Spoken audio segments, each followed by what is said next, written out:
Praise the Lord. கர்த்தரை ஆராதிப்போமா? அல்லேலூயா தேவனுக்கே, அல்லேலூயா ராஜனுக்கே, அல்லேலூயா தேவனுக்கே, அல்லேலூயா ராஜனுக்கே. தேவாதி தேவன் ராஜாதிராஜன் என்றென்றும் நடத்திடுவார். தேவாதி தேவன் ராஜாதிராஜன் என்றென்றும் நடத்திடுவார். ஆராதனை இயேசுவே, ஆராதனை, ஆராதனை,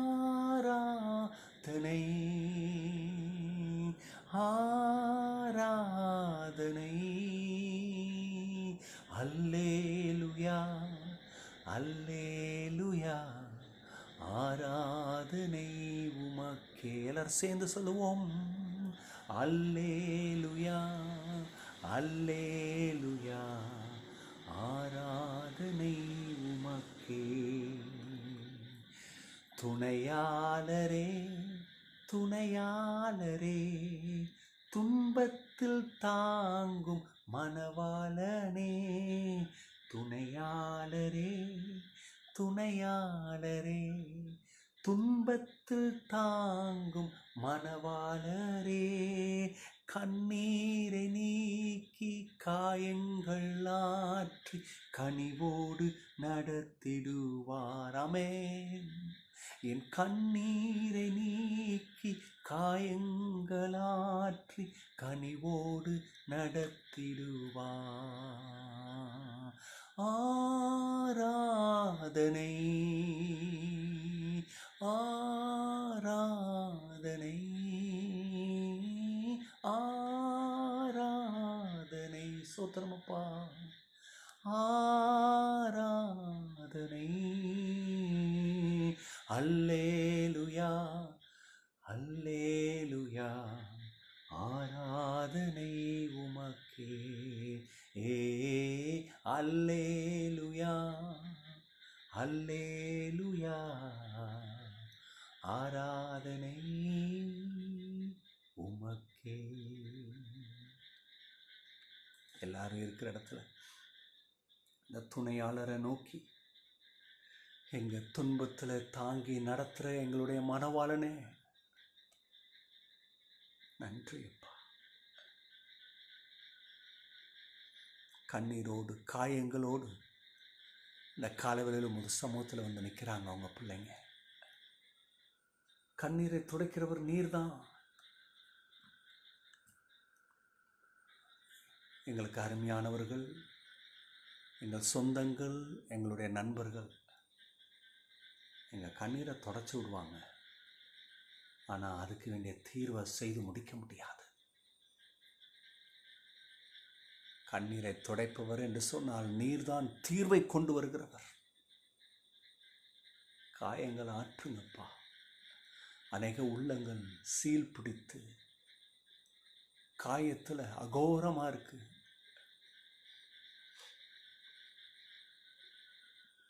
சுகப்படுத்துங்க, காயங்கள்ல இருந்து குணமாக்குங்க. அநேக குடும்பங்களுக்குள்ள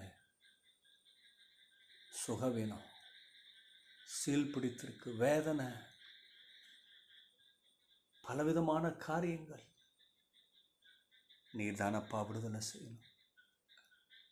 கிருபை செய்யுங்க. இன்னைக்கு கண்டிப்பா செய்யுங்க.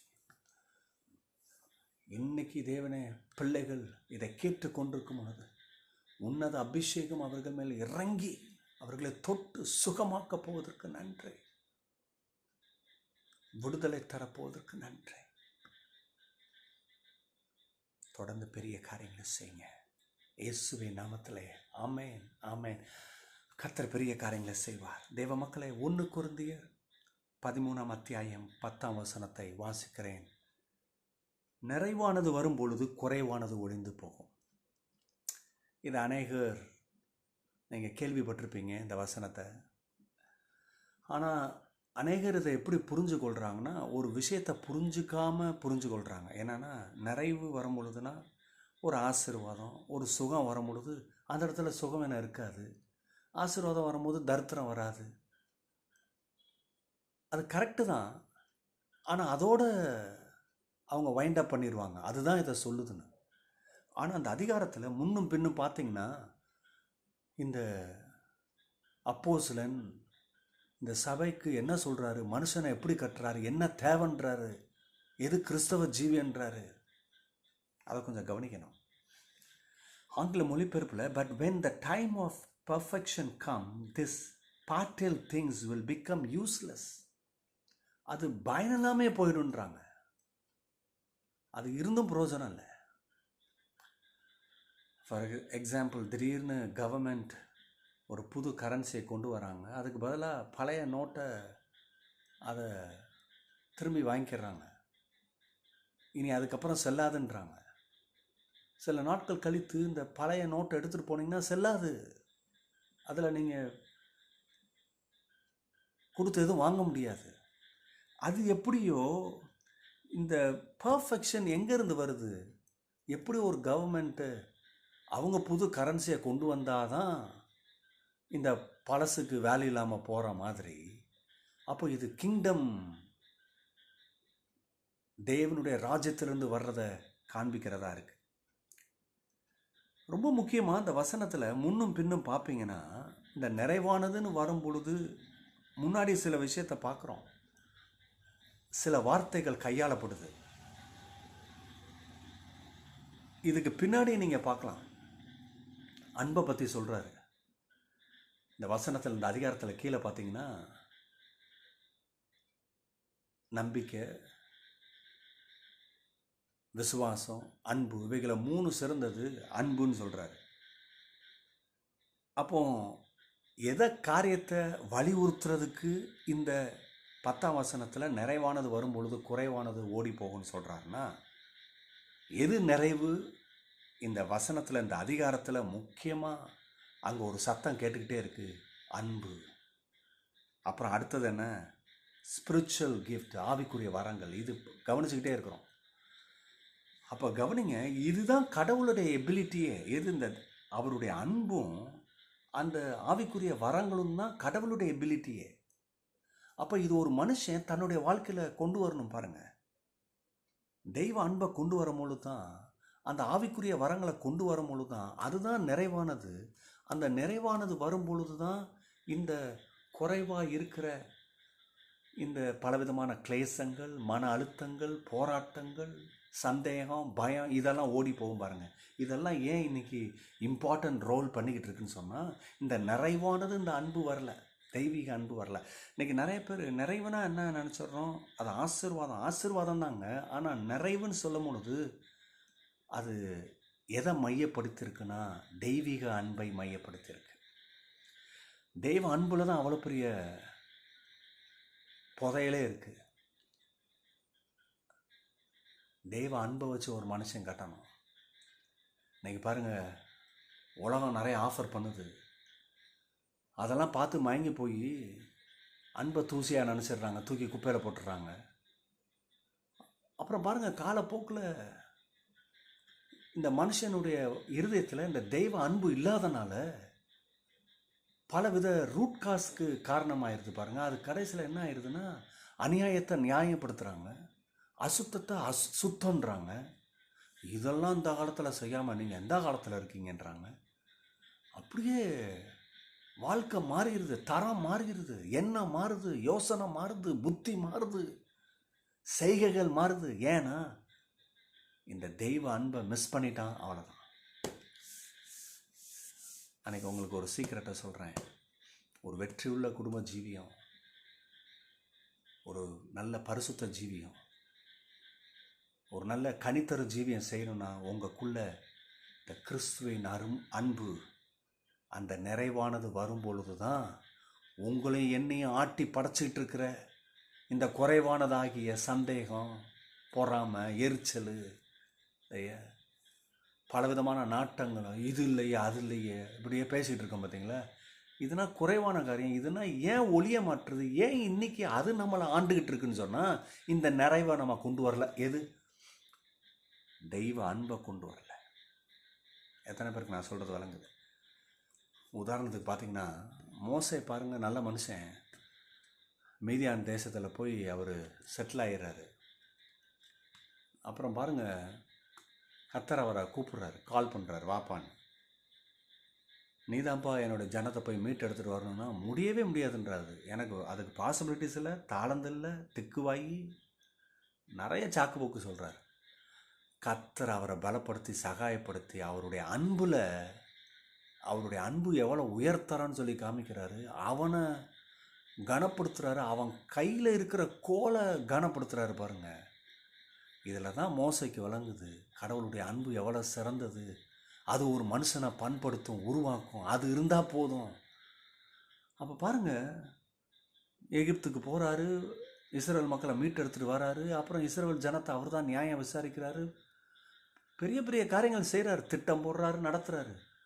இப்போது இதை வாசித்து பார்த்தீங்கன்னா ஒரு இடத்துல கூட இப்போ அவர் திக்குவாயின்னு மென்ஷன் பண்ணல. ஏன்னா நிறைவானது வந்தபோது இந்த குறைவானது ஓடியே போயிடுச்சு, ஒளிஞ்சிருச்சு.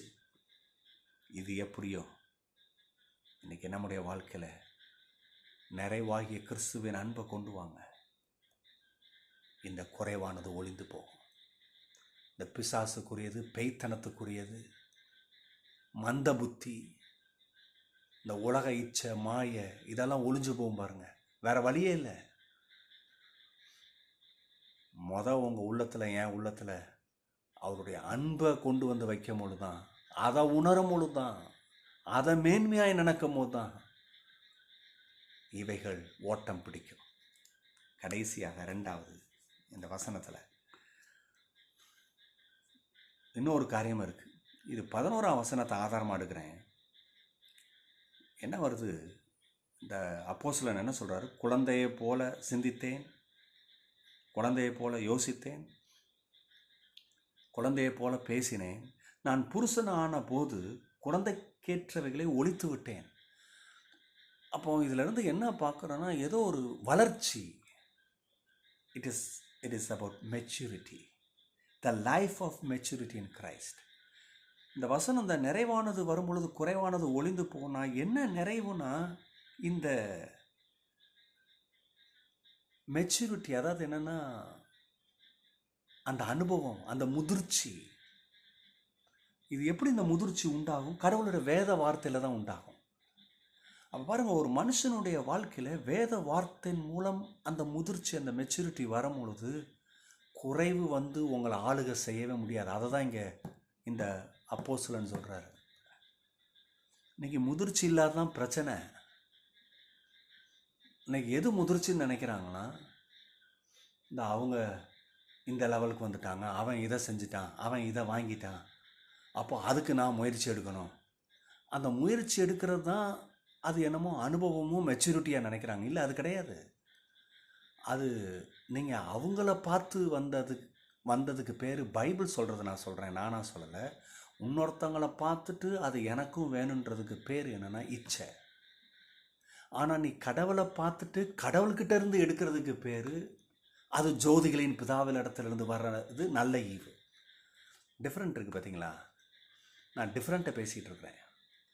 ஆசீர்வாதம் வேணாம், அதனால் தேவையில்லை, அதனால் நம்மளை குப்பையாக்கிறோம், அது நம்மளை பரலோகத்து போகக்கூடாது, அப்படி பிரசங்கம் பண்ணல, அப்படி வேதமும் சொல்லலை. ஆசீர்வாதம் வேணும், ஆனால் எது மூலம் வேணும்? அந்த நிறைவானவர் மூலம்தான் அது வரணும். ஐயா கவனிங்க, இதுக்கு உதாரணம் நோவாவை சொல்கிறேன்.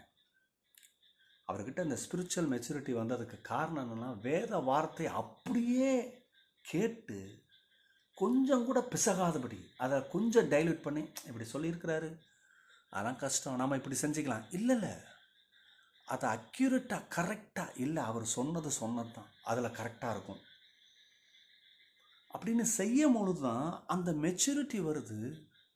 அதனால் அவர் அற்புதமான ஒரு குடும்ப ஜீவியம் செய்கிறாரு. ஃபுல் அவருடைய மனைவி மக்கள் எல்லாம் அந்த கோரில் கரெக்டாக இணைஞ்சு பிணைஞ்சிருக்கிறாங்க. அப்போ பாருங்கள், குடும்பத்துக்குள்ளே அந்த நிறைவானதை கொண்டு வரணும்னா கர்த்தருடைய வார்த்தையின் மூலம் அந்த அனுபவத்தை கொண்டு வரும், அந்த முதிர்ச்சியை கொண்டு வரும். கர்த்தருடைய வார்த்தையில் தான் உண்டாகும் அந்த இருதயம். அதுதான் பெரிய காரியங்களை செய்யும். இருக்கிற இடத்துல நம்மளை அர்ப்பணிப்போமா? இயேசுவே, இந்த காலவெளியில் எங்களை அர்ப்பணிக்கிறேன், எங்களுக்கு கிருபை செய்யும். நிறைவானது நாங்கள் வருவதற்கு எங்கள் வாழ்க்கையில் அனுமதி கொடுக்க